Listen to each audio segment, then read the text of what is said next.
So in previous videos, we discussed like how to choose a framework and the CMS for your website.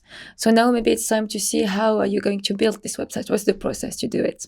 Right, and it's important that you get into more of an iterative approach. Building a website involves a lot of people, right? It involves at least a designer, a developer, and a content writer. And you might have even a project manager in there. So it involves a lot of people. So collaboration is important, and it's important to talk about what are the steps to do that. Okay, so how would it start with like? Maybe you would have like a designer working on the design on his. Well, obviously you'll have like some ideas between the designer and the content writer. I like when content writer works together with the designer, to prototype something. Now there are different roles in designer, but let's imagine that there's only one person for simplicity. So there is an idea that, I want to build a page, and then the designer, okay, like we sketch things together, and then they start working on it. Maybe very minimal design, but just getting things into place, structuring the page. Yeah, which components you're going to use. Yeah, these kind of things. And in the meantime, the developer could start thinking, or the person that will be integrating that will start thinking about like which framework. Well, there is a video that we did about that. How to host it. Yeah, and how to host it.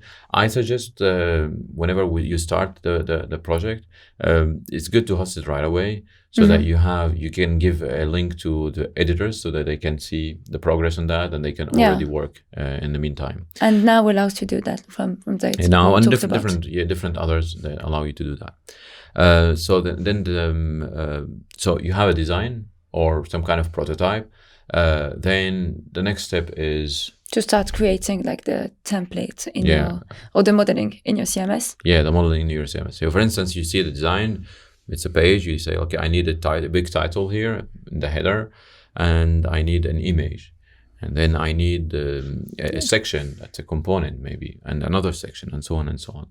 So you can do that. And then you go to the modeling tool in your CMS, and you start, adding these things. You need to make sure that in this phase, you understand and you're clear about one fact that is important. You are not only modeling what you need for your design or for your website, but also you're modeling the editor. How will it look like for content writers afterwards? So it's good that you take their opinion about, like, here I'm adding this title. Is it clear enough? Yeah. Because that thing will live for long. And when you are onboarding new people, it should be intuitive for them. How can they start writing new pages or like modifying existing pages? So, you put good titles on top of the fields and all of these kind of things.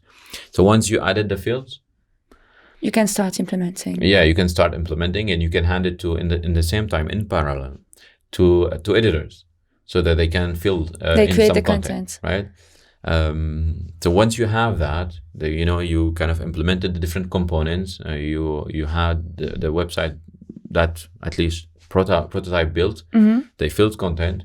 Then the content writer can have a look with the designers. So like, okay, that seems like a good idea. I don't like that part. Let's add a new section here.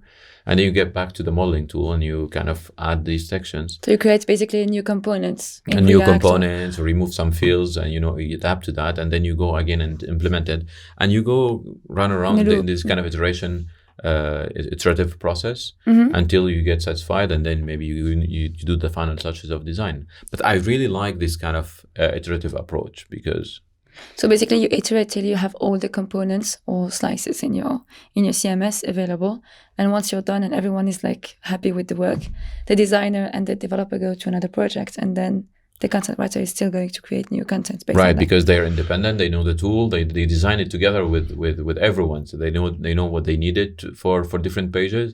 So then they will be independent for creating unique different pages that don't break the design, right?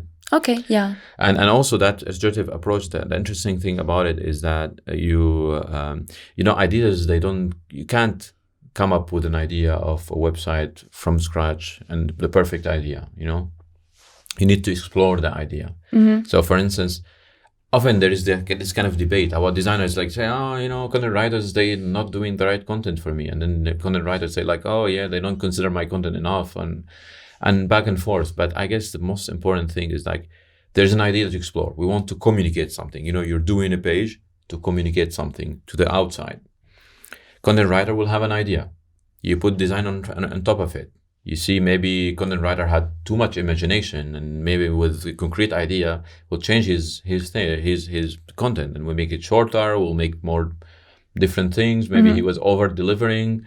All these kind of things, you only find them when you start working. Yeah. And that's why when you do one iteration, you see the result, the actual result, and you say, okay, I can modify it, and you go. It's the most effective approach to get good results. I really believe in that, and that's how we do here in Prismic. Okay, that's funny because content writers and designers tend to want to do things perfectly, so maybe they're not still used to being iterative. Yeah, but I think it's really the new approach and the good approach for doing websites. Cool. Well, thank you. That was thank you for the interesting discussion.